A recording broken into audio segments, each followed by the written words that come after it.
switch that up. Sorry, chaps. Not a good spot. We are live. Welcome, everybody, for the afternoon brew session in the Rugby World Cup final buildup. We're joined by Matty Hull, James Mariner, Luboy, and Easy Money Mondes.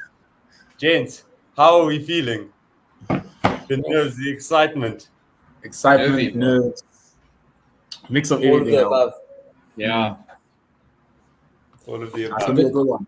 It's gonna be a good one. A bit sore. It's got off to a bit of a rough stage on my side. Yeah, some backyard cricket has led to a bit of a back spasm when I try to line up with someone to get the ball on the roof. Yeah, so I'm on 2 Myprodol pretty early. A couple beers in as well, but yeah, I've left the sports to the fighters tonight. Yeah, I'm leaving the athletes to do the sports tonight. I'm here for the viewing experience. Yeah, usually based on that's the case, but I mean, even the Proteas trying to steal, a bit of the limelight. They're coming with the 1 point victories for the Springboks and 1 wicket victories for the Proteas. You actually can't handle this, Sam. Yeah. No, the stress levels of South African hearts are through the roof. But thank you everyone for joining in. Please add your comments below, your thoughts, opinions, your score predictions. Will be pinning the comments up and being able to kind of answer some of your questions, and otherwise just having a whole recap of the Rugby World Cup and what is about to go down this evening. To start off, gents, it is the ultimate finesse versus physicality. These are the 2 names of the games, and they are the most dominant of their field. The All Blacks, with all the tricks up their sleeve, they've always been the most, flamboyant. They've been sexy rugby. Springboks bringing pure brute force to the table. Let's start with you, Mr. Hull. What are your thoughts on just some of the that matchup and what the typical South Africa versus All Black game brings?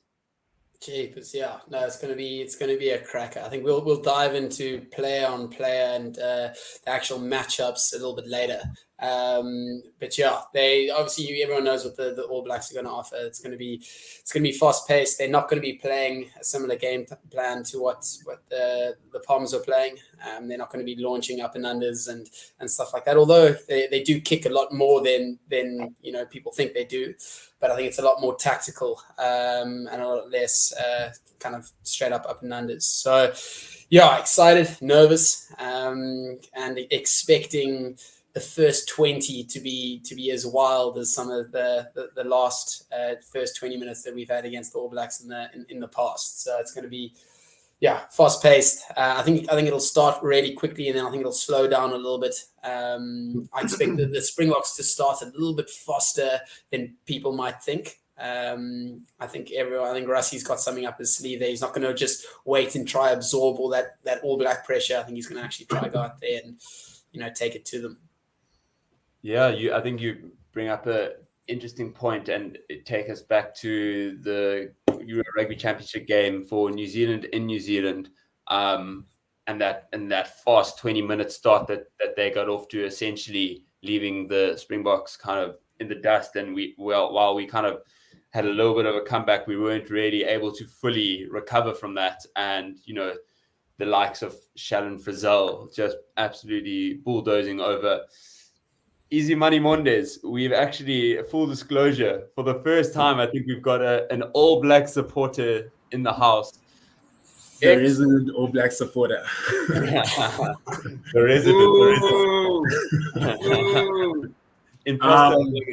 But yeah, tell us about your thoughts on the start of the game and how you see that happening. I mean, we even saw in the first game versus France, Talea scored within a couple minutes, and my first thought was they could go crazy here, and then it was brought back, and it's been a bit of an All Blacks team of like one of 2 halves and maybe up and down. So what are your thoughts to the start? What do the All Blacks need to do in order to step out on the right foot? Yeah, so we've seen, like you said, the team of normally one half. Like they'll have a dominant first half, and then second half they either fall off, or first half they're slow, and then second half, like we see a lot of up and down for them. But Against the Boks, that's not going to be an option. I don't think, because as soon as you get them, have a chance, like we saw with the England game, like they were leading the whole game, and then give them a few minutes just to obviously come back and you can lose the game. But I believe obviously with the recent results going into the World Cup, things weren't great. The result, performances. But I think a lot has changed since the last time we played the Boks, and momentum is with us, and we're starting to find out what's going on. So I think it's going to be a good game, and I'm backing the boys. Okay. Well, Jim, what are your thoughts on that? Obviously, momentum is a massive talking point, and in a way, I feel like both teams are fighting for like the underdog status. Who do you think that is the case, first of all, and who do you think has that underdog status, if anyone does, and what does that mean mentally wise for each of these teams going into this game? Yeah, I mean, just momentum wise, the All Blacks are a team that you can never write off. I remember having chats with some friends coming into the World Cup, and they asked me whether the All Blacks are contenders. And like, of course they are. You can never write them off. I mean, they were placed in the pool with France, and if they made it through, they're going to play either us or Ireland in the quarters. But they're a team that you just can't write off. And coming to the World Cup, I think Fozzie said that all of a sudden they'd lost one match out of their last 9, and all of a sudden they were the worst team, the worst All Black team coming into the World Cup. So you can never ever write the All Blacks off, which is I think a bit it's a trap that we might fall into. I think the Boks might be the favorite team coming into this final, just based on our trajectory to the final and our lead up and our results against the All Blacks coming into the final.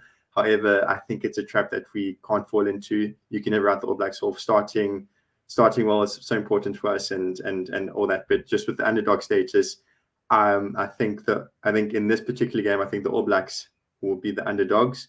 I think we'd be the favorites, but it's going to, you can never, I think it's a dangerous trap to fall into here.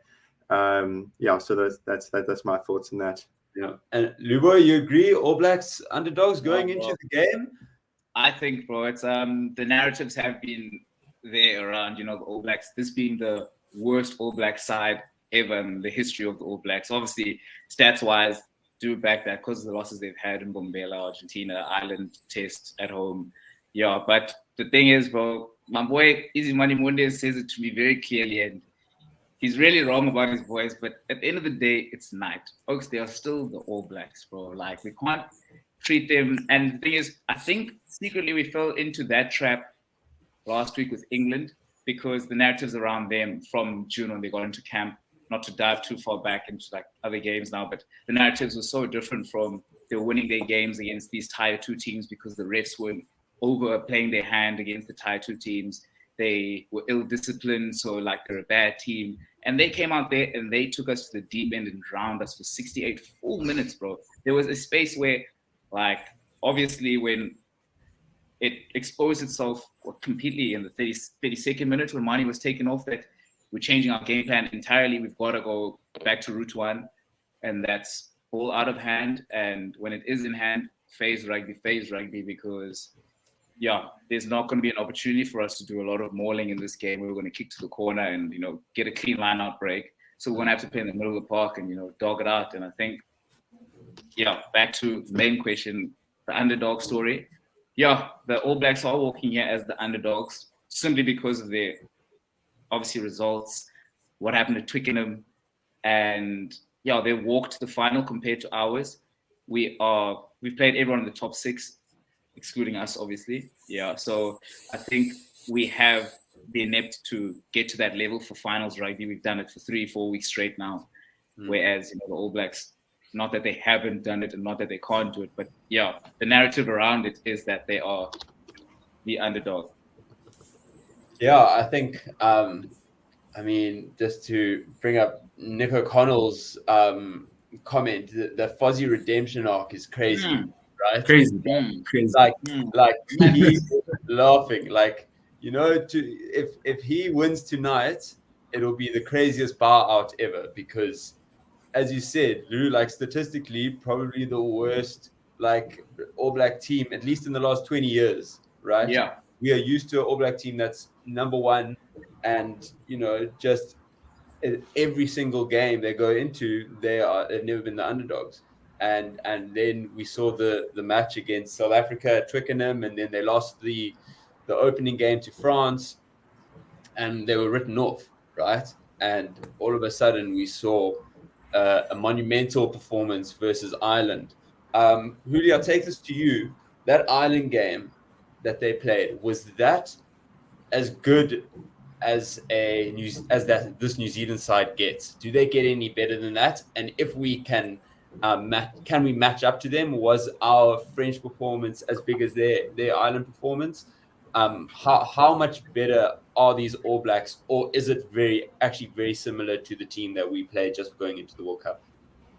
Yeah, it's an interesting one. I think I would actually say that the All Blacks are going into this final as favorites. I know I've seen a comment here as well that they are the bookies' favorites as well, which again I would probably agree with. I think it's interesting because if you look at the beginning of the World Cup before that first game was played, going off the warm-up matches and everything like that, you would probably think that South Africa were probably going to have a better World Cup than the All Blacks, and that's understandable considering that the big win that they had over them just before in one of those warm-up matches. But now, I think if you look at how the teams have been going since the quarterfinals, I think again South Africa against France, very similar that result when you compare it to the New Zealand versus Ireland.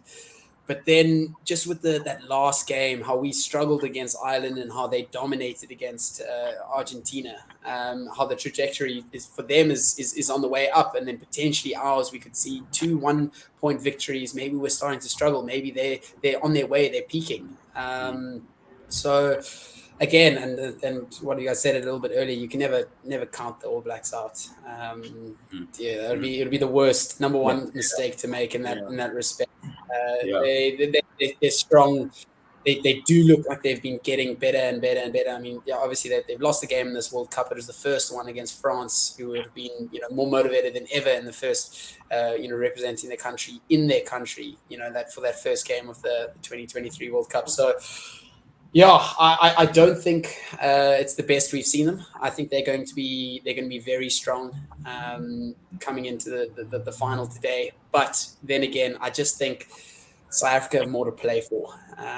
They've got so much on their side, so much. I mean, my digs mates and I were watching Chasing the Sun, the final episode. I walked in there to grab a beer. There were tears flowing. So I mean. We've got so much to play for, and I think that's going to be, in the end today, what it goes down to. The final, it's always going to be close, but I think that's what's going to separate the two sides today. For sure, I think you see, a good friend of ours, Jared Patrick, clearly being one of those guys shedding their tears and leaving it all on the line. And I think it starts out quite clinical and like as the script was written in the changing rooms and following game plans, at least in the first 50 minutes, right? And then that's when it kind of can flip, and that's when it becomes quite emotional, when people are digging deep, and it's a scrap. Now every single time you have the ball in hand, this can be not game defining, but World Cup defining and defining for the rest of the next 4 years. We've seen, both teams, I think, try and get off to these hot starts, and there's no teams actually ever come back from behind from halftime. We've obviously seen South Africa being put in, very high pressure scenarios. How far do you think New Zealand need to get ahead if they were to try to get ahead at halftime? Do you think that, okay, I'm comfortable sitting where I am, and I think this is enough of a buffer? To be comfortable, I would say on a World Cup final, I would say at least like 7 points, at least to try, to feel like, okay, like we going into the second half, me feeling like, okay, we got this, like not got it, but I'm feeling good. Anything less than that would make me very nervous. Because again, you've seen how the Boks can switch it on in a matter of minutes and then just, change the momentum of the game. And, Pollard and his kicking. And it's just, I'd say at least 7 points. But like we were talking about just now, obviously there's never been a team that's come back from being down at halftime. So, at least 7 points would be my number. Something of my safety, but anything more would be great. And Jim, as a Springbok fan, what's the reverse number?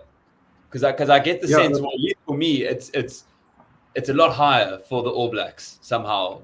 Like I don't feel like there's a team, maybe the All Blacks and I think maybe France, they are the two teams that I feel can score 2 tries out of nowhere and within 5 minutes turn the game around. So what is that buffer that we'll be comfortable with? I think every team would be comfortable with a buffer of 2 scores. So basically, like a try and a penalty or try conversion penalty, something. So between 8 to 10 points. I think the two score thing is quite important. I mean, because it just gives you buffer in case a team scores a try, you still have 1 or 2, possibly 3 points for penalty. So, and the scoring twice aspect, like it's every team scores twice, the momentum shifts completely. But if you can keep them just to score once, or a 1 score buffer, then you can pile on momentum again. But as soon as scores shift, then momentum could change. So in my books, I think 2 scores, be it 8 points, 8, 9, 10 points, whatever. So 2 scores. Yeah. I think I'd agree. I think making sure that with anything within 7, the game's never dead, right? Especially with these 2 teams. With that said, typically World Cup finals been very boring games, right? It's cagey. People are nervous. It's often just a 3-point fest and people kicking from everywhere. With that said, the last 3 games that these 2 teams have played, the winning team has scored 35 points, and they've actually been quite open games and quite expansive. Obviously, the Boks have shown hints of that, particularly with Manie Libbok. Obviously, he's not in the team today, but that is also, that expansive play is something that's very synonymous with All Black rugby. Maddie, I'll take this to you. How do you see this? Is this going to be a try fest? Is it going to break the rules of what a final is? Because these teams are just going to go at it, so hard. And as we said, both of them kind of, particularly I think with the wingers, really need barely an inch to be able to make something out of nothing. Or is it going to be cagey, 3-pointers, maybe even drop goals? Yeah, listen, I think if the weather hadn't been a factor, I think it would be a much more difficult question to answer. I think with the weather, what it looks like now being quite wet and rainy, I haven't checked lately. I need an update from old Paris there. But as far as I know, it is wet, it is rainy, and I think in that respect, it is going to be a lot more cagey. I don't see a number of tries being scored, and I think it is going to be a game that's won on territory and stuff like that. Obviously, kicking your points is going to be hugely important, but I don't necessarily see a great number of tries being scored. Maybe I'm wrong. It's always nice to have a couple more tries involved. But yeah, that's kind of my perspective on it. And Lubo, so to clarify, it is raining. It's currently raining, and it's expected to come down. And even if it stops by the time the match begins, that floor is going to be wet and it's going to be hard to handle.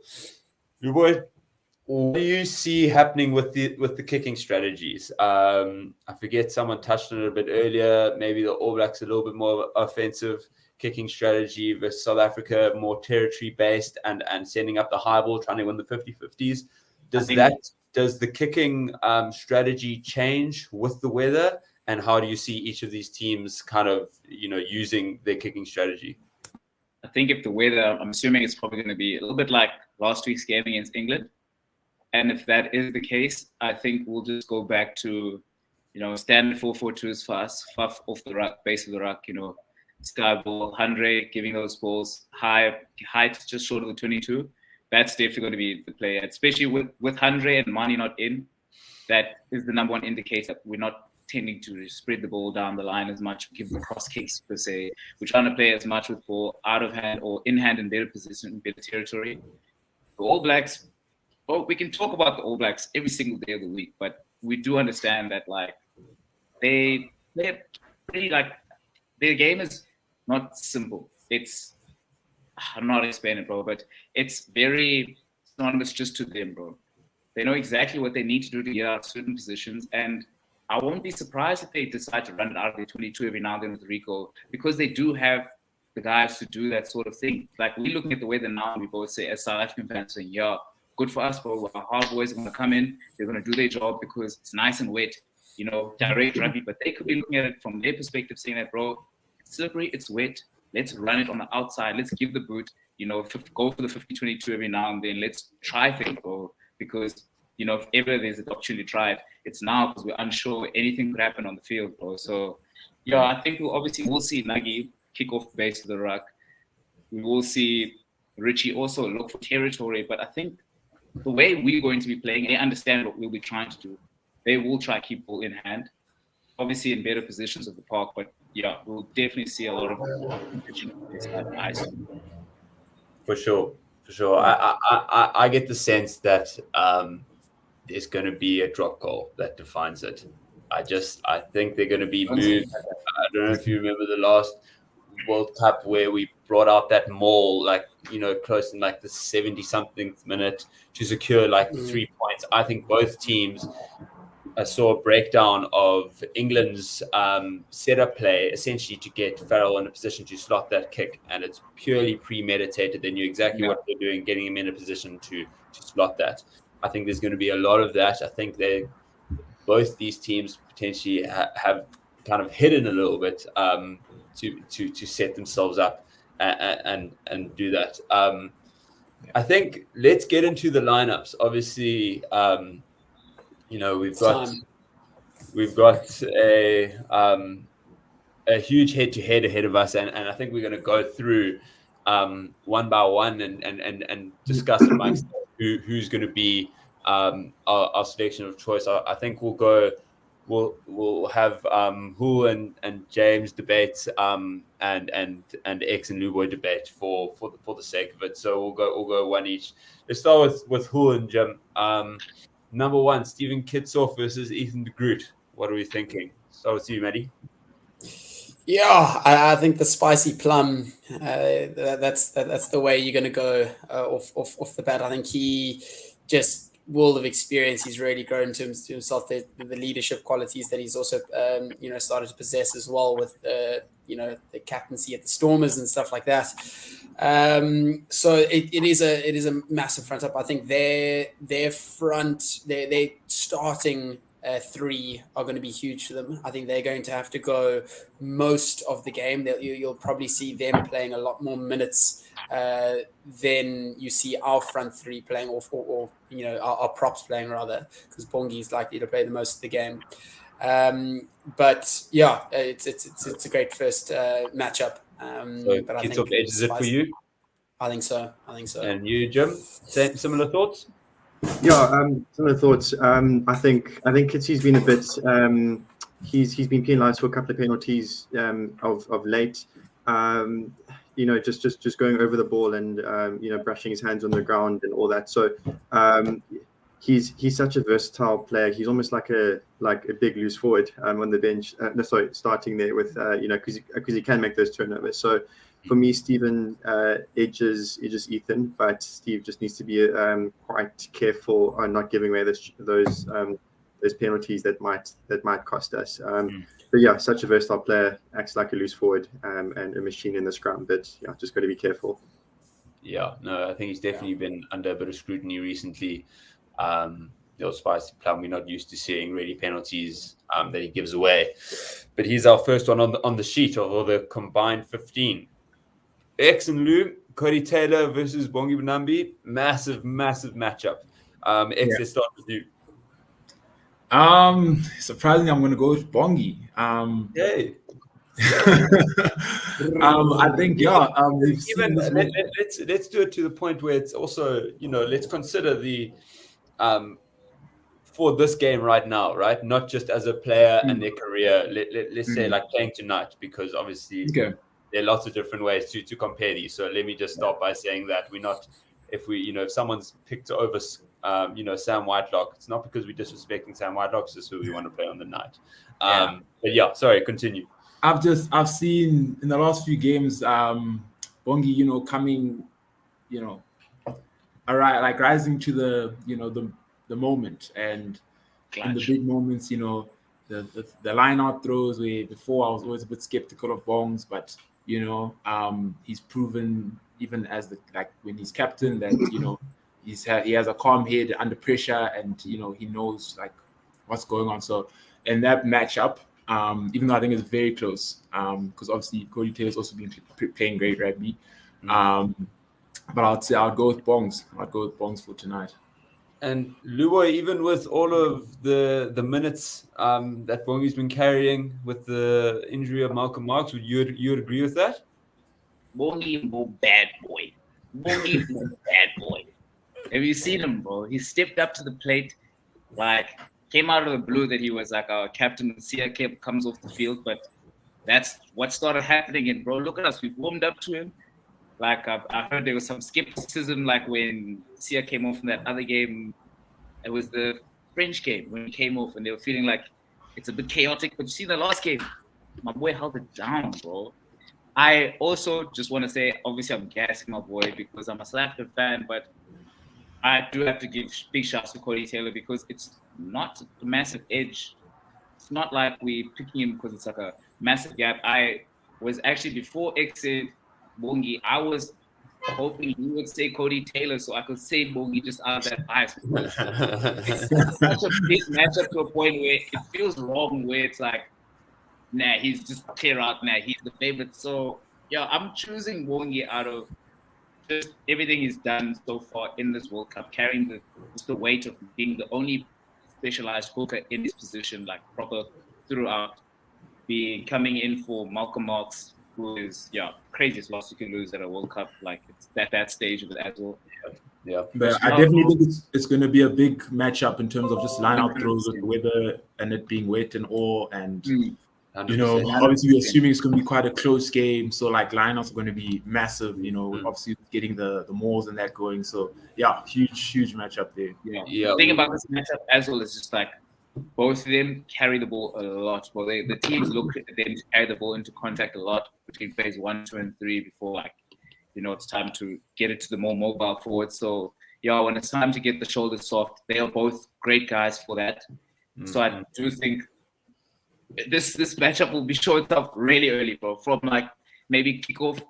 That first phase, we're probably going to see one of them take that ball at the other person. So I'm very keen for this one, bro. No, I think we know that they can both bring insane physicality and ball playing ability. I do think Cody Taylor edges them out maybe on that ball in hand. Bongi's just that cannonball, right? Okay, so we've got first two wearing green. Let's go. Scholtz, so just quickly on now, and just obviously the line out throwing. I know Bongi can struggle now and then as well. I know Cody Taylor's probably the favorite when it comes to actually the throwing into the line out.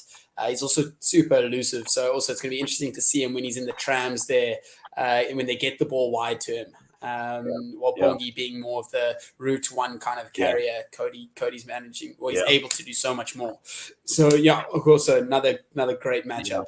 They definitely use Cody in that kind of wider position, almost like how we've often used Sia, right on that outside channel, breakaways, and even not that he's playing, unfortunately, the retiring now Dan Scholtz, but they've always been a threat at hooker, and they've always had really good playing ability. But let's go on to number 3. Otherwise, we're going to be here all day. But Frans Mahava, the old dog, versus Tyrell Lomax. Big weight. Those are kgs there. Jimbo, what are you saying? Yeah, I think they've actually both been really good. I think Tyrell Lomax, he struggled coming into World Cup with that knee injury. I think he had stitches in his knee. So, I don't want to say it, but he might be a bit undercooked with time on the field. But what a phenomenal player! I mean, he's a proper tight head prop. But I mean, you can't take anything away from France. An absolute scrum machine. I do see France coming off earlier than Tyrell. But yeah, I mean, France is, he's the best in the business at scrummaging. So I mean, from a scrum perspective, and I think that's the way we're going to be playing this game. I think France is going to edge Tyrell, but Tyrell, can't take anything from that. Can't take anything away from that man either. Him. I think what I'm going to do, I'm going to let X just rebuttal to all of these being the only All Black fan. X, do you agree with that? Would you also take France over Lomas? Yeah, I was even before the game. I was saying the front three. It's very difficult to go against the Boks. Like they've shown, that's like their strength. And even though it's not like, I don't think it's completely like out of the realms. Like we're not on the same level, but I do think they are. Stronger, but I definitely do think that they will match up, step up, and that is not a complete walkover that they're not competing. But I'll definitely agree. Still France Mahal, but I think it's gonna be tough. Okay, so we've got a full green front three. Next, we are going to the Thugs. Huli. We've got Eben Etzebeth, Brody Retallick, a former World Player of the Year in Brody Retallick, likely to retire after this game, with Eben Etzebeth a nominee for World Player of the Year. And if we win, argue, there's a strong argument for him to be the selected player. Who are you taking in that matchup? Because I think this is a massive one. Yeah, that's another huge one. For me, it's the fourth on the green side, and I'll explain why. I mean, Eben had a fairly quiet semi-final after obviously a monster quarter. I mean, he was, other than that yellow card, he was quite clearly, other than maybe Jesse, the man of the match, he was just an absolute machine. And then went into a fairly quiet semi-final. So maybe he took it easy on that one and is now going to put in a massive shift for the final. And again, like you say, Brody more on his way out. Eben now reaching the top of his game, really also peaking. It's difficult to go against the man in this respect. For me, it's Eben as well. X, you agree? Yeah. Even though I agree, comeback, right? Even though I agree, I'm gonna play devil's advocate and just make a point. I think Brody offers a lot in terms of just the different aspects. He's able to offload. He's able to bring a lot to the game. Obviously, we know Eben is amazing, probably the best that we've seen in the last however long. Obviously, now he's a World Player nominee, World Player of the Year nominee. So it's hard to argue against him, but I still think, obviously Brody, like we're saying, he's on his way out, but still, top of his game. He's amazing. Offers a lot to the game. He's done amazingly just to make the World Cup, right? He didn't have any minutes under the belt coming into this World Cup, and I don't think he played the first couple games, and he's come on and he's looked like the Retallick of old. So I think you can't discard him. He's been amazing. I do think I'll sway this one in favor of Eben, trying not to be biased, but I think with that nomination of World Player of the Year and the match performances, it's hard to look after him. But next 50-50, I'll consider the black jersey. Lubo, I think it's you, number 5, Franco Mostert for Scott Barrett. I will look here. This one isn't a pity one. I genuinely do think this matchup is very interesting because the type of locks they are very versatile. They've played in the loose trio before, can play in the loose trio if they want to, can move the ball, can offload, like Moni is saying, can fetch the ball as well. But I think Scott Barrett's hot, bro. I can't lie. Those Barretts, bro, they are so lit, bro. Like, no qualms against Franco Mostert. But, yeah, bro, I think what Scott Barrett offers you, which is why, when you really look at it, bro, he's up against 2 World Cup winners in his position. He's up against Sam Whitelock and Brody Retallick, who both won World Cups in 2015, who both have 100+ caps. And they've chosen him because, you know what, they could have gone with Sam and Brody because that's the pairing. I think as a pair, they're the longest lock pair for an All Black in an All Black jersey. I think out of any pairing in World Rugby, and I think that is the case, bro. Like I think that over 90 to 80 games together, bro. So, like, for Scott Barrett to be able to come in and be still a menace, bro. Like, yeah, okay, I'll give it to him. The guy can be silly sometimes, bro. Like the yellow cards and red cards he gives away was like lapse of like the one he got against Argentina where he hit the ball out of the hand like in the last 5 minutes of the game, like just lapse of concentration. But I think generally when he's on it on his day, he can be such a menace, bro. And I think that game where they cooked us for the first 20 minutes, it was crazy. Him and Shannon Frizzell were they were smoking us by themselves, bro. They were like, it was hard, bro. He's so unbelievably conditioned. He's the more of an enforcer, with Franco Mostad's that, absolute does not have an engine that does not give up, and he's there the whole game. So who are you picking on the block? One word. I'm definitely saying Scott Barrett. Like Luntu was saying, just to break up that duo of Retallick and Whitelock, it just shows that, obviously he's worked his way in. If you see him on the field, his work rate is unbelievable. His impact on the game, you actually see it. Like a lot of players, all their hard work, he sometimes goes under the radar. But with Barrett, you see the impact. You see, again, sometimes the reckless yellow card, but that happened. But I definitely agree. He's definitely my pick. I mean, I think he's made his mistake at a point where it didn't cost much, right? It was at the end of the game, where it didn't matter too much, and he would have got a stern talking to, and I think he's there to match the physicality and then to bring on the class of Whitelock at the end. So we have, I think, our first All Black on the board, Scott Barrett. Congrats, and everyone in the chat, please add your predictions as we go through as well. We'll take those into consideration maybe when it's a 50-50 split. So put them in. But let's go on to number 6. Huge matchup. Jim, Sia Khaleesi, captain, versus Shannon Frizzell. I was hoping I wouldn't get this matchup, hey? But I think they got different roles to play. Sia, as of late, he's a 45-minute, 50-minute player.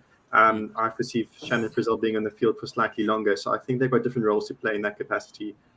Sia coming into the World Cup, he had that knee injury, but my word, his form coming to the World Cup against Wales, and then his performance in the early stages of the World Cup were just absolutely phenomenal. Shannon Frizzell, the way he played against us a couple of weeks before the World Cup, he just absolutely bullied us.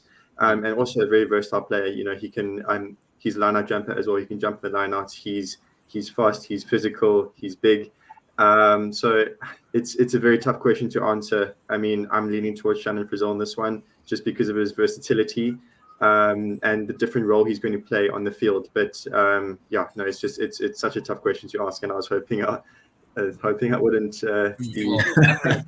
That's not South African of you, eh? South African of you, bro. To go against Sia, James, I'm with you. But before we go there, we have a double agreement for Frizzell clearly. But X, maybe comment on. I'm not sure if you guys have seen this, but in the last 2 games, Sia Khaleesi hasn't made 1 carry, which is a crazy stat. And I'm not sure if it's because they are still worried about his injury. Obviously, we've seen his minutes managed a lot more than usual, coming off in 45 instead of maybe 55, 60. How do you see their different play? And maybe, X, why would you then pick Frizzell over Sia? Yeah, like you're saying, I think Sia hasn't gone missing in games per se, but it's just he's just not as, like, you can go however long and not sort of see him the way he used to impact games before maybe the injury, and that's why maybe I'm taking Frizzell, because even throughout the championship and these last few games, he's been like a difference maker. Like you see him, I think the All Blacks are a completely different team with Frizzell in it. Yeah, 100%. Completely. And I don't know, with Sia, it's just I don't know if South Africa, because I'm seeing a lot of comments here that, see they're taking Sia over Fazal. If it's just that, nostalgic thing of, Captain Fantastic. But yeah, I'm definitely taking Fazal. I think he's a big difference maker compared to maybe Sia. So yeah, that's my pick. Scholtzy. Yeah. If I could just add my 2 cents there, 100%. I think in any other game other than the World Cup final, I reckon I'm going Shannon Frizell. But in a World Cup final with the leadership that Khaleesi brings, I think it's very difficult not to go with him. Like James says, I mean, he is a 40-50 minute player. I think that's what you can expect. It's not going to be carries, it's not going to be that kind of stuff, but it's the inspiration that he's going to be his ability to inspire those around him. Which I think is potentially why I edge him in there, but it is close. Frizell's such an athlete, difficult to go against him. But yeah, for sure, that's I think my view on it. If you take the objective, maybe playing ability, you would edge Frizell, but I think South Africa running out without Sia would have a greater effect on the game on South Africa than Frizell actually missing. But we'll stick with Frizell because I think we're both there's been more, I guess, panel votes that way. Let's go on to Peter Steff versus Sam Cane, their captain versus kind of more our enforcer. Hoodie, who you saying in this matchup? Japers, another tough one. I thought it would be easier the forward battles because I thought it was more going to become the back line when we saw the All Blacks kind of dominating. But Jeepers, this is a tough one. Kane has been good, and what he kind of brings. Peter Steff as well. It is tough because he is a workhorse. And again, and I saw a comment there about Frizell being a lineout option. Peter Steff's also a lineout option there for the box, and it's a tough one. But I think I got to go Peter Steff on this one as well. Yeah. X, you in agreement, or you think the? I'm going to disagree. I'm going to disagree. As much as Ozzy has had his redemption arc, just as much as Sam Cane, right? They've been together on this journey of criticism, and exactly. I mean, since I don't know what happened and what they ate before that Ireland game, but Sam Cane is a different beast, and he, again, might have had a couple slip ups of handling, but immense performances. So who are you taking? Yeah, like you say, the redemption arc has been unreal. From coming into World Cup and everyone was calling for his head, saying he must be dropped and all that. And you see the performances he's been putting in the last couple of games where I think he's sort of reverted back to what he's the basics of where he's good and going back to the rucks and tackles and not trying to do too much but just doing his job. And yeah, we've seen the results in the last couple of games of how impactful he has been, and now he's like a set starter, and everyone's saying we have to have him. And also the leadership of Sam Cane obviously is definitely a reason as well why I'm choosing him. But yeah, again, either way, Peter Steff's probably been my favorite Springbok over the last however many years, just because again his work rates and what he does. But yeah, again, difficult one. Could go either way. But I'm going to say Sam Cane. Yeah, I'm left with a tough decision. I'm going to ask Luboy to put it as much of a non-biased hats on right now, which I don't know if it's possible. I've got you, bro. But in just without going into the details. Chats, bro. Peter Stefanis, bro. Okay. Obviously, this guy though. I was looking to the comments and I didn't have anyone backing up Kane, and we had a couple more PSDT. Bro. Ask me the next one, bro. We got box supporters here in the comments. We got no All Black supporters. I got a good answer for the next one. That's the problem. Yeah, I think the last one went to Frizell. This one's got to go to Peter Steff. Next one is huge, almost the outgoing best number 8 in the world to the current best 8 in the world. The one who was the previous World Cup final man of the match versus the one who could be World Rugby Player of the Year. Luboy, who's your pick? Maybe just say first, what I'm going to say now. I'm South African through and through. And this doesn't mean the other person is bad or not, but I don't believe there's anyone who's watching this right now who doesn't believe Ardie Savea is the best 8 in the world right now, as we speak. That you would have him in your team, in any team, bro. Any team in the world right now is going to have Ardie Savea. And it's just tough that Dwayne's up against that, because Dwayne's record and legacy speaks for itself. Come on, bro. He's been started ahead of Jasper Wiese. Jasper, you understand my boy, dog? Dwayne is hard, bro. But what Ardie is doing right now, actually, bro, it's so funny. I was telling people the other day, Ardie genuinely, the other day we saw there was a penalty advantage and Sam Kane got the ball and he decided to put a grubber through.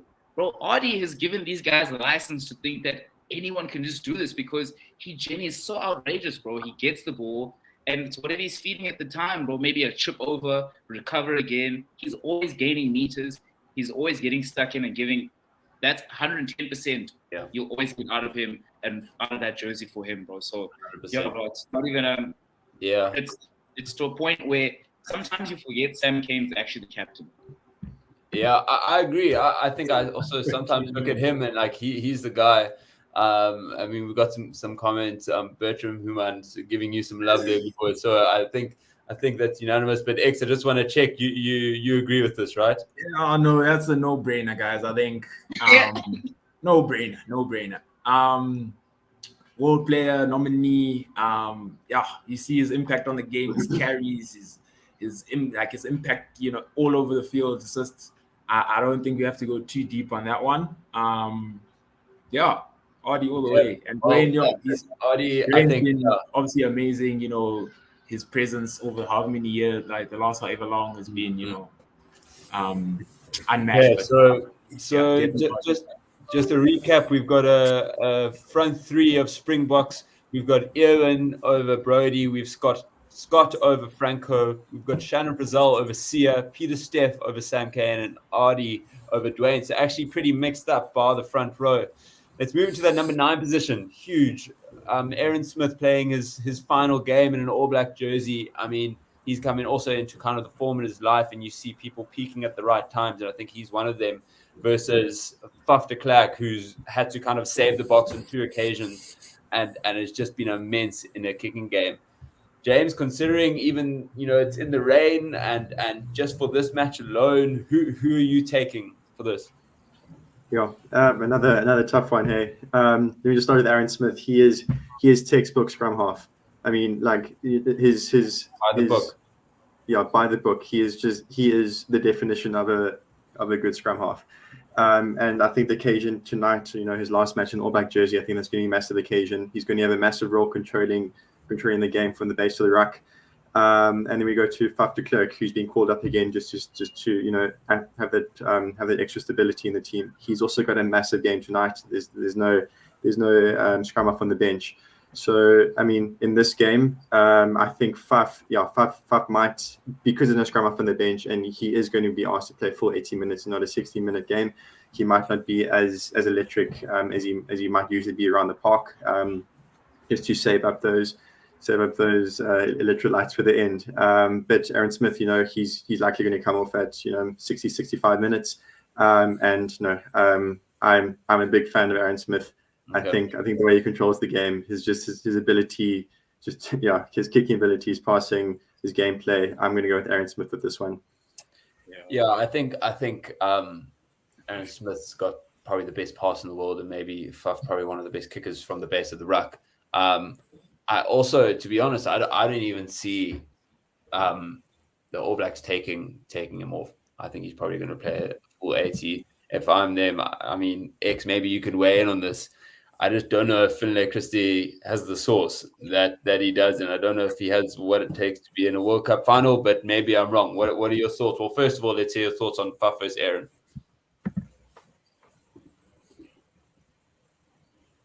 You're mute, X. Sorry. I think all has been said about Aaron Smith and how he's been, like, when you look at a scrum half, someone trying to be a scrum half, like, watch Aaron Smith. He's like a textbook, general from the scrum half there. So yeah, for that one, I think it's definitely Aaron Smith. But yeah, I definitely think Finlay will come on and make a difference. I think when we need fresh legs and we need an injection of energy, just that change might be a difference. Speeding up things at the rucks, and obviously it's a World Cup final. We don't know how he's going to manage the pressure. Obviously Aaron Smith has been there, so it's nothing new to him. So. Sure. Yeah, we'll see if if the change will bring that energy and that speed that we might look for just to speed up the game. But again, it's wet, so yeah, we'll see how it works out. For sure, I think a couple of the comments saying de Klerk in the rain could be game winning, and I think that's 100% right. Maybe the conditions are favoring his game more than Aaron Smith's, but if there's someone that you want with hands on the ball, even in toughest conditions, he knows how to do it. Let's go on to Andre versus Richie Mo. I think Andre slotted back into that 10 jersey like it's no one's business, and arguably the most clutch 10 that we've seen in many years. Lou, who are you picking in this context? You wait for me, eh? Yeah, bro. Okay. Without talking too long, I'm gonna go with 100, bro. I'm gonna go with 100 because we spoke about it earlier, and we said maybe 2-3 tries between both teams, which means that to get to the 16 points or 18 points, someone's going to have to kicking those balls, my boy. And it's not going to be David Phillips or Jason Colby. It's going to be 100, my boy. And he's been ice cold, bro. In his veins, bro. Ice cold in his veins, bro. Whereas Richie doesn't really think too much about the kicking jays because he has Jordy Barrett to take it from 50 meters out. Borden can step in if he's missing and stuff. So I think he's just going to be focused on playing his game, whereas Andre is carrying South Africa on his shoulders right now, bro. He's been doing it for the past 2 games. And I think with that sort of mentality, bro, in his head right now, I don't see how you can go against him, bro. Yeah, just like the fact that he's only played outside of this World Cup right now, 30 minutes of Bok rugby, to be chosen as the guy to come on at the crunch time against France. 35 minutes into an English game and start the World Cup final. Yeah, bro, he's different beast, bro. And ex-Afriki saying Andre barely played. To be honest, Mwanga is in form. Is that what you are saying? I mean, regarding ball kicking, he's been a little bit off, would you say? Which is one of the key focal points of a final. Would you think that discredits him at all, or do you think he's still the man? No, I definitely think Richie is the man. Form-wise, he's just been incredible. You see him every game, out of nothing, he can spark up, a line break or putting someone in a gap. And even for the Crusaders, for the last however many years, just there's no discounting, Rich, So I think for the box, Andre Pollard was the way to go for the final. And maybe with the rain, actually, might be. Oh, I'm starting to rethink but no, I'm definitely going with Richie. Can I just jump in? Sorry, can I just jump in? Just a little rebuttal. The reason you're rethinking it, bro, is because I genuinely think that 10 jersey for the All Blacks can be worn by anyone and they can still do the job, bro. Right now, and not to say, and I'm not using hyperbole and be like, I could put it on it. No, bro, but we've seen Damien McKenzie's come on and he's done like 4 tries. He's done everything that we're saying Richie's done right now. Whereas Andre's come on in the limited time that he's done, and he's genuinely just blown every team out the water. Solo dolo, gun mad. But in the same breath, put us on his shoulders, bro. You put us on his shoulders and said, "Let's go, Papa. It's me and you right now." And I think you can't write him off for that, bro. But in the same breath, out of all the options that the All Blacks have for that 10 position, Richie has somewhat made it a no-brainer, like not even a question of who's going to play. Yeah, that's a fair shot, bro. Because did sit there and even though we say many people can play that position, it's like I think he's played himself into the number one spot. I think it's been without question, right? Like he took. I mean, feels like an age ago that Bowden Barrett was a 10. I mean, to be honest, I still think it was his best position, and he was just the best there. But Richie Moe pushed him out of it, and exactly crazy. Give him credit. It's crazy. I never saw Bowden go to any other position. Yeah, he also did win. Not that this has got to do with today's game, but he won. 6 Super Rugby titles. Super Rugby's, imagine. Like, you can't play with that. So I think we'll go with Richie Moe. Maybe 100 Clark, a little bit undercooked. He hasn't played 80 minutes yet. We're not sure. I think if you're going for security, Richie Mwanga is probably the guy. So we're gonna stick with that pick. Let's go 11. Cheslin Colby, previous World Cup winner and winning try scorer versus Mark Telea, the man that is seemingly untackleable. It's Cheslin Will Jordan, bro. It's Cheslin Will Jordan, bro. That's who it's at. Well, we're going for the number 11 jersey, so okay, let's stick with that. Talia's slippery. I mean, you saw in that Argentinian game at stages looked like he was impossible to bloody tackle there. He was slipping through I think that one stage it was 4 or 5 tackles, close to the line as well. So he's the guy down, right? He's a slippery customer, that man. It's interesting. I know Cheslin hasn't really reached his peaks that he was kind of hitting as he was during that last World Cup. He hasn't really been performing at that level. I know that's come through injuries and stuff like that. So again, this is tricky because usually I'd be Cheslin all day, but on current form, I'm leaning towards Talia, which is maybe that's a bit of a surprise, but yeah, I think current form that's the way I'm looking. Not a surprise. Safri Kiwi brings up a good point. Talia can break tackles, but how good is he at tackling? How do you see that matchup, just not from a offensive point of view, but also defensive, and also the aerial battle, because we know how big that's going to be this evening. Yeah, no, for sure. I think we've definitely battled with the aerial battle. I mean, you saw against the Poms how we struggled. And I think if you go back to 9 or the 9 battle there, we didn't get it right then. And I think if we don't get it right again, we'll be in trouble. But also our back 3 need to be able to step up, and they need to be able to claim those high balls, which will invariably come because the All Blacks aren't going to run everything. It's going to be wet. It's going to be rainy. They're going to be kicking the ball, and if our back 3 struggle again, like I would say they struggled in that in the semi, then I think we'll be in for a long day. So yeah, Talia on D maybe not as good, but again I don't think he's going to be looking to defend that much. It's more going to be about taking the high ball.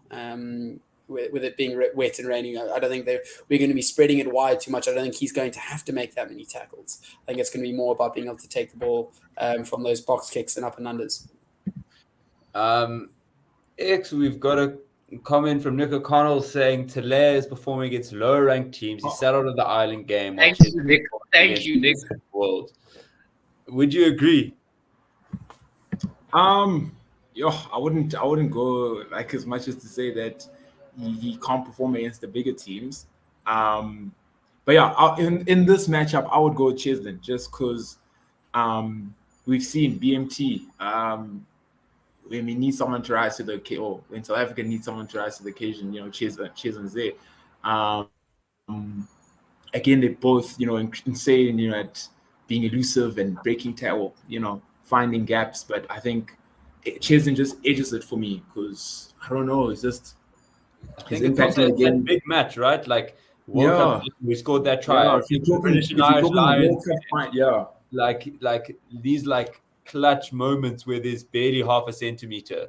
Exactly. I think he's the guy to do it. I think Talia could cause South Africa a lot of problems, but yeah, I think I agree. I think I'll probably go Cheslin in that one. Let's move it into the centers. Quite a lot of discussion about the South African centers and who everyone believes is the best 12 and 13, whereas the All Blacks have kind of just never really questioned it. I mean, Anton Leonard-Brown hasn't even got a sniff at that starting 15 when it comes to the big games.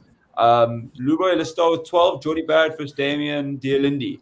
Jordy Barrett quite new to the 12 shirt. Dialindi has just been there what feels like an age. I feel like he hasn't been in the 2015 World Cup.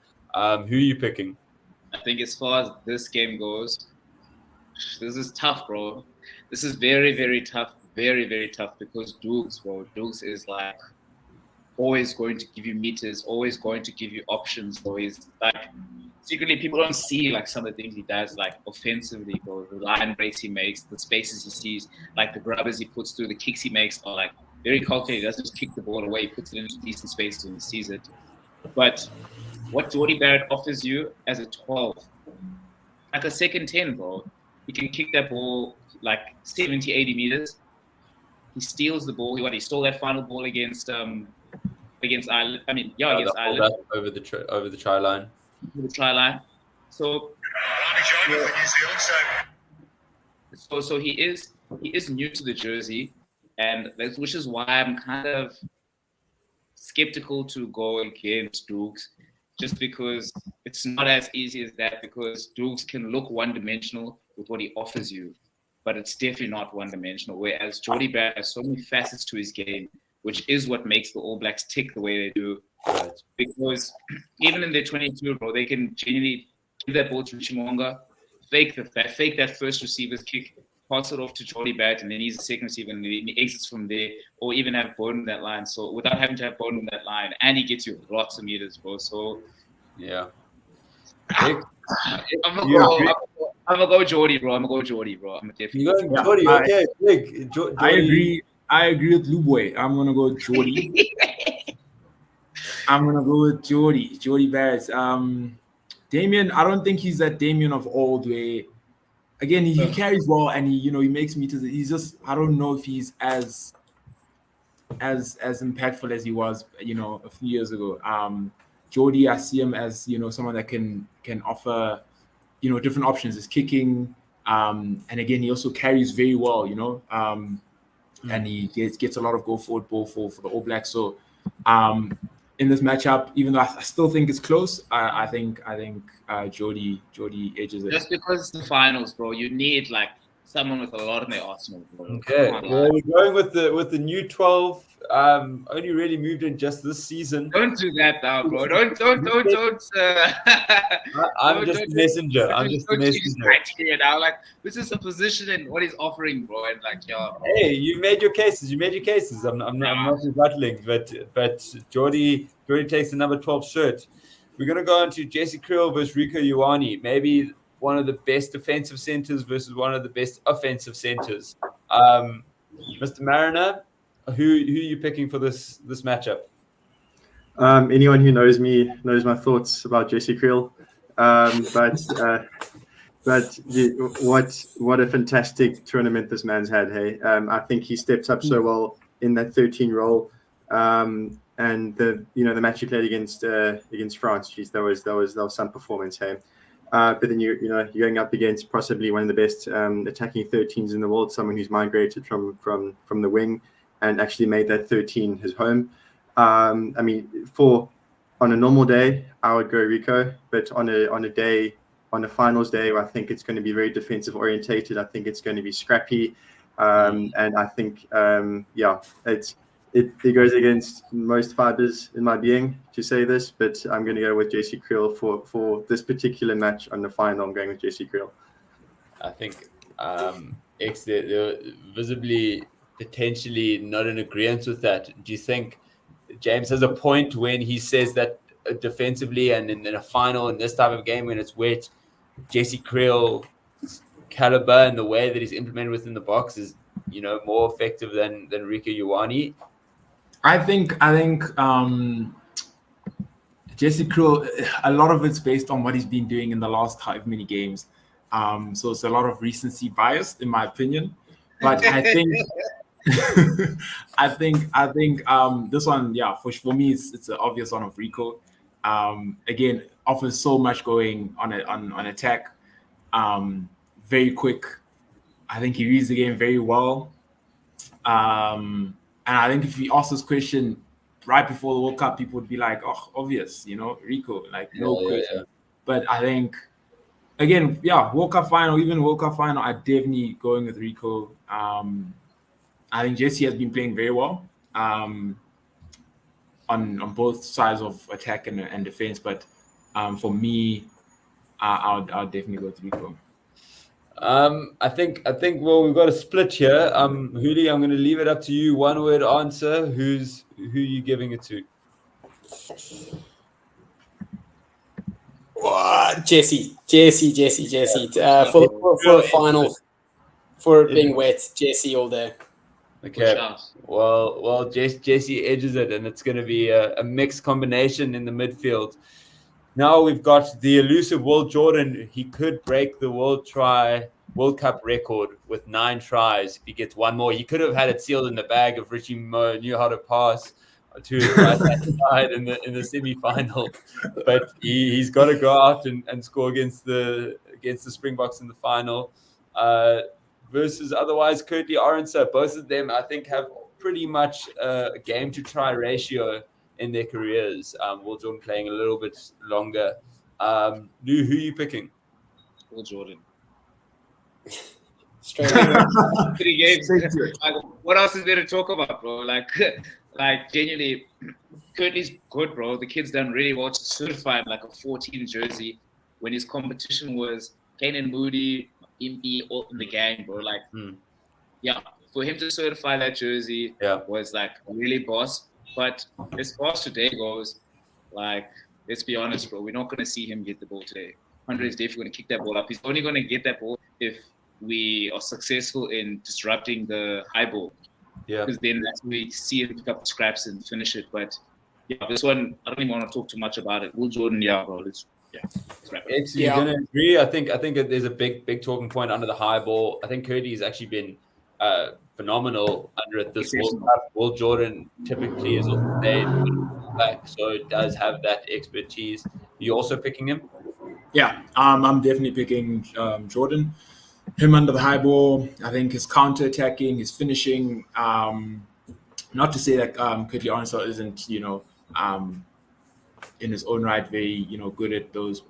I just think Will Jordan is better, and obviously with the scoring record in sight, it also just it backs up his case that he's the man for in this debate.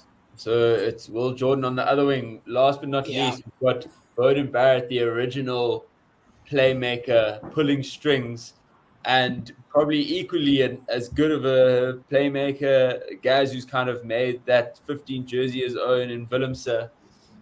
Last one, Huli, who's your pick for this matchup?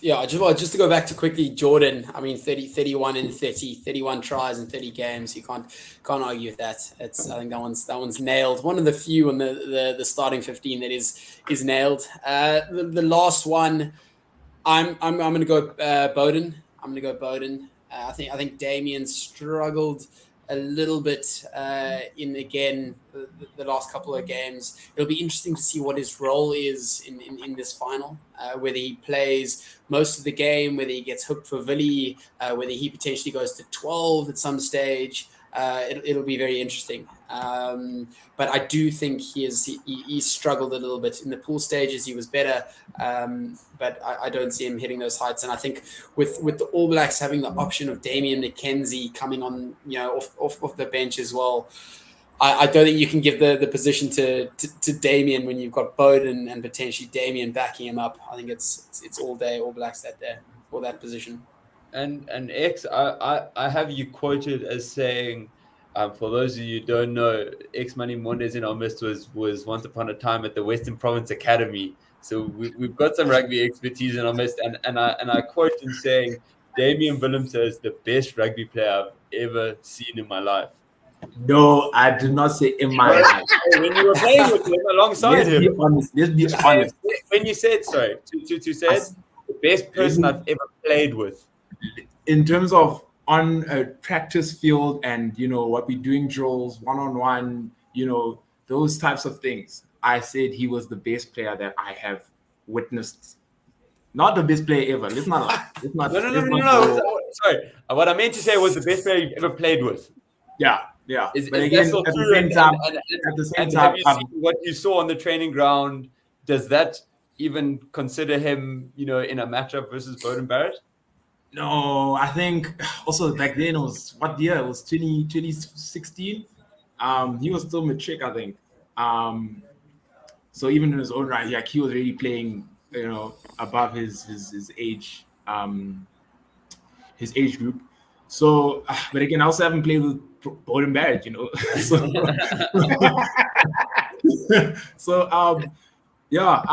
for me, I'll take Beauden Barrett, even though I think Damien's a great rugby player. I think obviously him trying to find his best position, whether trying him at 10, 12, 15, is also 10 converted 15 actually. Yeah, so it's not hindered, like slowed him down too much, but like it's also not made it the easiest of things to just say, okay, he's 15, okay, he's competing out Beauden Barrett. But I think in this debate, I'm going to go with Beauden Barrett, even though I think Damien's great, great feet. Kicking is also, but he's able to kick, he's able to do the basics. So he's a great rugby player, but I'm going to go with Beauden Barrett in this one. Okay. And I think we're going to go through the bench one by one. No debates, no motivations. Just to get through the segment, because I think we're gonna push it a little longer, but one or two might need to drop off. So just one by one, one-word answers, please. Huli, we'll start with you. Takiyaho versus Dion Fourie. Takiyaho for me.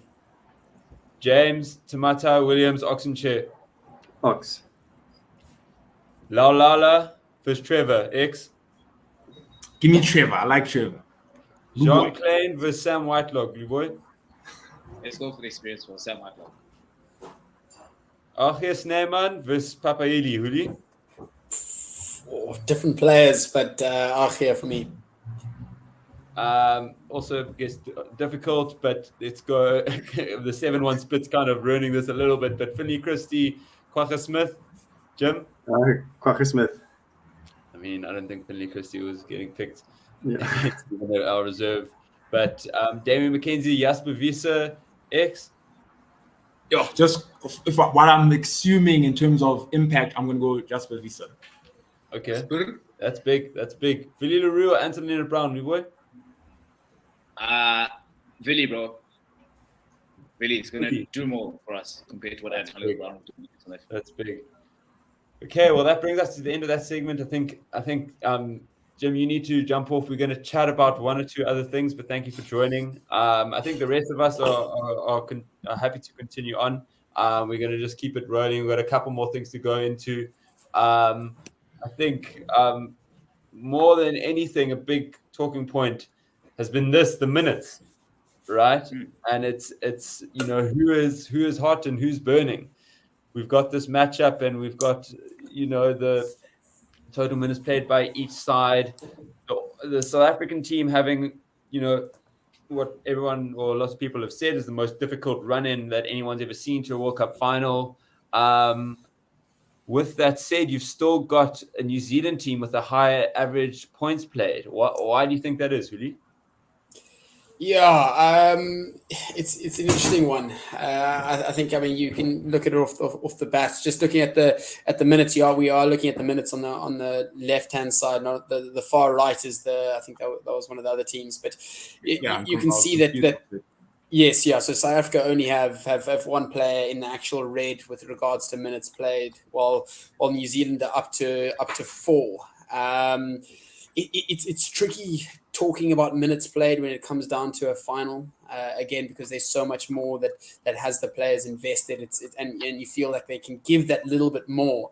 But then again, why it's the case? So we're looking at, I think especially if you look at our forwards, I think we've probably had a higher average minutes played there, and I think that's kind of understandable. New Zealanders, they've been able to kind of switch out their players a little bit earlier, potentially in some of their games. They had their toughest game against France first up, and then they were able to roll throughout the rest of their games, which potentially is one of the reasons why that they've got fewer minutes on average. But in the end, I do think if it's much of a muchness, and it is going to go down to. It's not going to go down to who's played the most minutes. It's going to be who wants it more, and those little moments in the game. Yeah, I think obviously the heart comes into it, and a lot of that, there's been a lot spoken of, off the bench and the bomb squad and the 7-1 split. X, what are your thoughts on this 7-1 versus a 5-3? Also regarding those minutes played, I mean, look at that the bomb squad.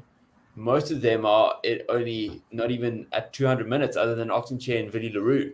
Does it have a big impact on how much they can bring off the bench? And with that impact, do you see the 7-1 working? To be honest, I don't think the minutes is gonna be too much of a factor, just because, for example, I think the 80 minutes against Argentina was a completely different 80 minutes to like England. So like it's also like you have to take into account some of the teams that they're also playing against and that also add up to their minutes. So I think on the day, the minutes is not going to play too much of a factor that, they've maybe played more or less. I think the bomb squad is gonna have a big impact on the game, just because I think it's going to be very forward based and looking for those penalties at the scrums and mauling, and I think they're gonna have a big influence on the game, but we'll see how New Zealand's able to counter it and just manage it, because we saw Ireland was able to not subdue it, but be able to handle the bomb squad situation with 7-1 split. So we'll see how it goes. And they were also 5-3 in their game. So in that game, I think they did incredibly well, and we saw the All Blacks match up physically to the Irish. So I guess it's nothing saying that they can't do this again. Luboy, we beat the All Blacks 35-7, I believe. Going into the World Cup with other than the Irish game, the only other time in the debut of the 7-1, that was actually because of a really injury. So it was a kind of a last minute decision. But, is this something you're happy about? Do you like the 7-1 split? Do you think it's going to be the deciding factor? What does the 7-1 split mean to both of these teams, and how does it define the results of this game? So the build up to this game, I think everyone's general understanding of what the team will look like was probably a 6-2 split. So the 7-1 was a bit of a shock for all of us, because obviously everyone joked about it, like, hey, we beat them last time 7-1, do it again, let's see if they can handle it in the final. But you've got to also just look at the possibility of what could happen in this game, because if we're being dead honest, this game could get really ugly if New Zealand can run that ball the way they want to run that ball, and without any sort of substitutions, we can't necessarily be like, hey, you know what, let's rework the team. Let's get Mani on, get this person moved this way. So we're looking at playing the conditions, playing the game in a very straightforward, one-dimensional look at it, and that's going to be very heavy forward. And I think that was something they also considered on New Zealand side, because I think the only talking point they really had was what lock pair will they go with? Scott Barrett, Brodie Retallick, Scott Barrett, Sam Whitelock, which is what they had. Sam Whitelock and Scott Barrett is what they had against Argentina. Or did they go with, Old Faithful, Scott Barrett and Brodie Retallick? But like we kept saying, Scott Barrett, someone you can't leave out of your team, because he can fetch, he can move the ball, he can offload it. He's dynamic, bro. He's very, very good. He's really, really good. And the thing is that I think what I was talking to a friend of mine, MC, you guys know him, when we eventually came down to it, we said that they'll probably go with Brodie Retallick just because of, Eben Etzebeth. You need someone who's going to be able to be heavy enough to neutralize him and, pair up with him man to man, because, that's going to be the major thing. Asking Sam Whitelock to run 60 minutes with Eben Etzebeth is, bro, come on. So and that I think it's an interesting one because can't recall. I mean, we've been very used to seeing Evan finish 80 minutes. Huli, seeing him pull off early was, I think, surprising to everyone. And now seeing 2 locks on the bench clearly means that he's not going to be there. What point do you think they are making the subs of Etzebeth, but also the rest of the bomb squad? Because I mean, we saw in that Twickenham game, it was a full pack reload. And that was impact on it once, where during the World Cup it's been a little bit more staggered. One prop coming on, Kitzel going off early, Francois Haber staying on a little bit longer, Bongi remaining. What is that staggering going to look like? Yeah, interesting. I actually watched old Squidge's, one of his YouTube videos, and one of the points that he made, which I thought was just fantastic, was that the timing of the subs that were made. And the biggest thing there was that the time that we made each of our subs was whenever they had an attacking set piece, whether it was a line out or just one of the first. So when Damien dropped the ball, maybe 5 to 10 meters off of our try line, and they had a massive line out there, and just before Jamie George is going to throw the ball into the line out, we make the sub. And I think we subbed someone like maybe it was Khaleesi, or it was Snyman came on. Snyman, it was but then the same thing happened. Then we had a scrum a little bit later, just before that scrum set, bang, we make another sub. And then we didn't put everyone in like at once there. Then again, there was another big one. You'll remember when Jamie George really fumbles that one line out and he throws it up. We did the same thing. That's an attacking line out. Just before he throws that ball in, again, we make the sub. So I don't think it's going to be one of those things that we put on all of our subs at the same time. I think it's going to be more tactical. And again, with rain being involved, it's going to be huge to be able to try counteract momentum. You don't want one time. As soon as one team does have momentum, it's all going to be about slowing the game down. That's the way that I see it happening. For sure. I think X is bringing you into this one because the All Blacks, when they play the All Blacks way, are unbeatable. If you allow them to play their game, to play at the tempo that they want to play, I think much like Ireland as well, All Blacks managed to stop the fast ball and you manage to meet them at the gain line. What does South Africa have to do to kind of put an end to the high speed, the tempo, the kind of ball in hand, fast moving game that the All Blacks likely are wanting to bring? And how do you think this game goes from a tempo point of view, and who's going to be kind of conducting that? Well, I think the Boks are going to try keep it set pieces, play through their forwards and, give phases, go through, phase, and then, just make sure that the All Blacks don't have the ball to just, do whatever they want. And, obviously with the 7-1 split, I think, also with the 7-1 split, I think I always say, you one injury away from having your hands like tied behind your back, one back down, and then you have no options to sort of adapt and change. But I think if the Boks are able to slow down the All Blacks through just playing through through scrums and lineouts and just slowing the game down, which again is probably going to be the case because of the rain. They'll be able to just counter that the fast flowing rugby that they do, that they are known for playing. Yeah, for sure. I think with the weather and the team selection, you can definitely see the Springboks playing a forwards approach and a slow game, winning that, getting it in the territory.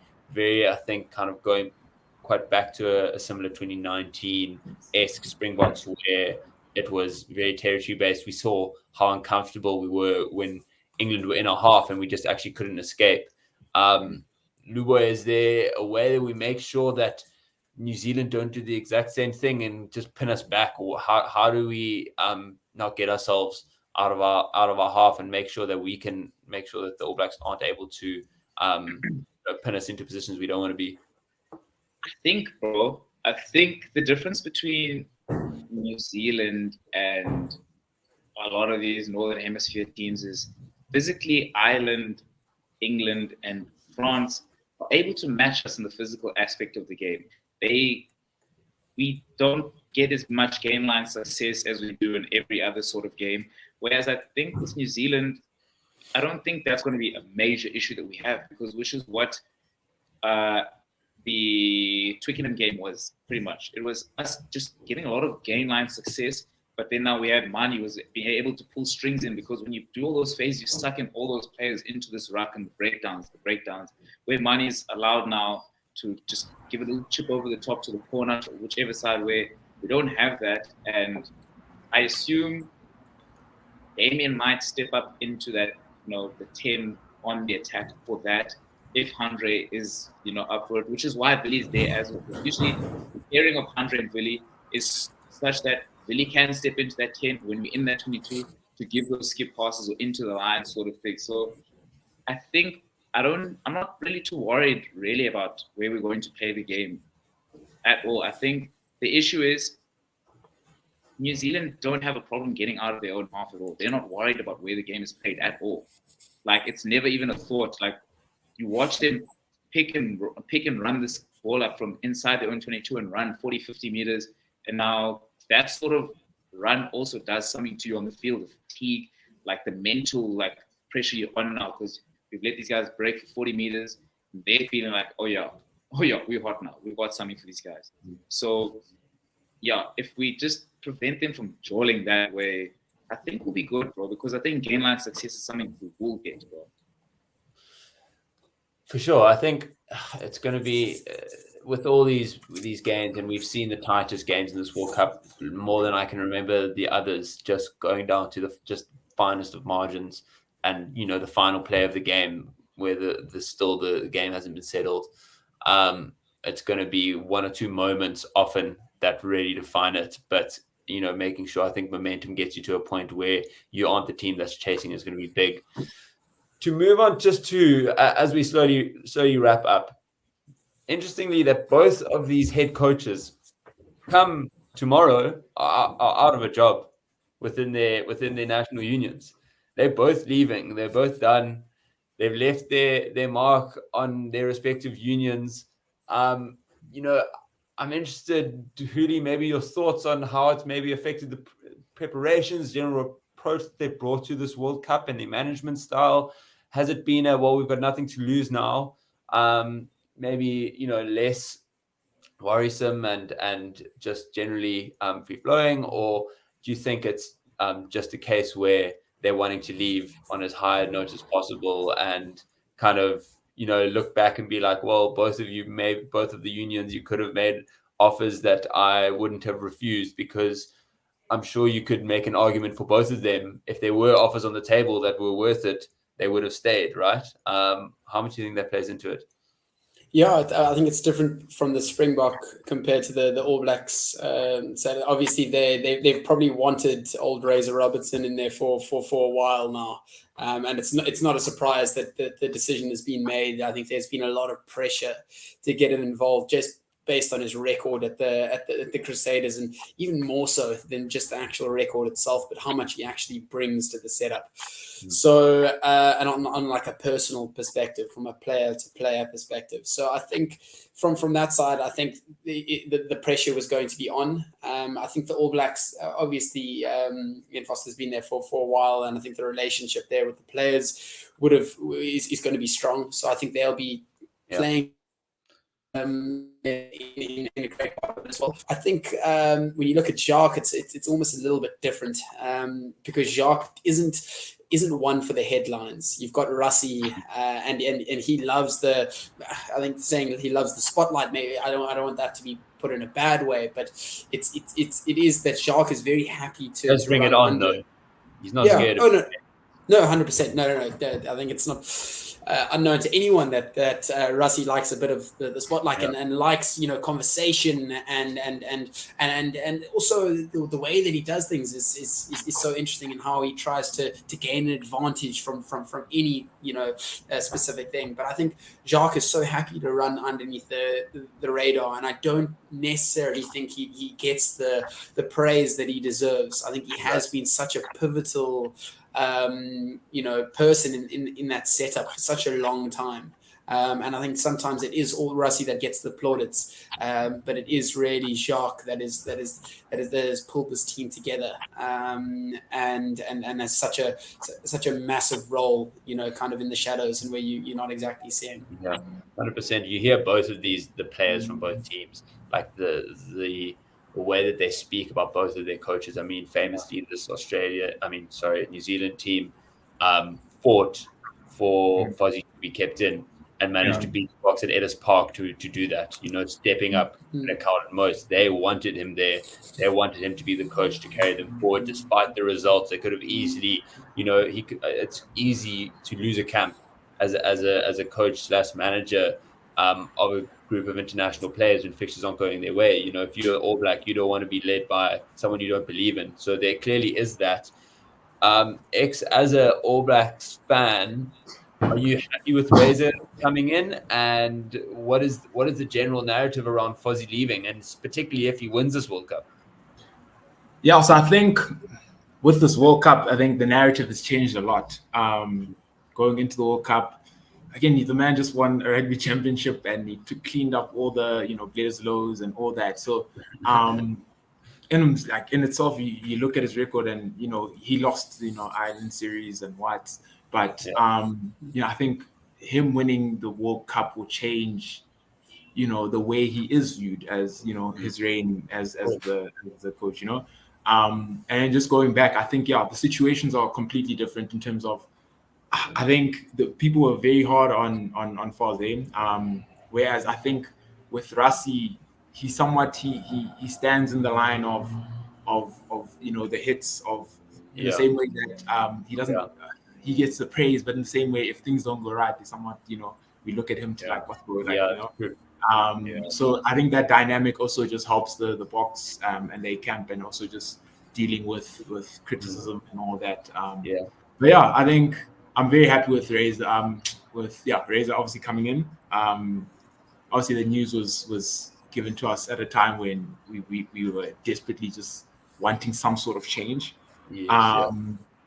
And I think even if, you know, we win the World Cup today, it's something that, you know, that change needs to happen, and I'm very much for it and seeing it. 100%.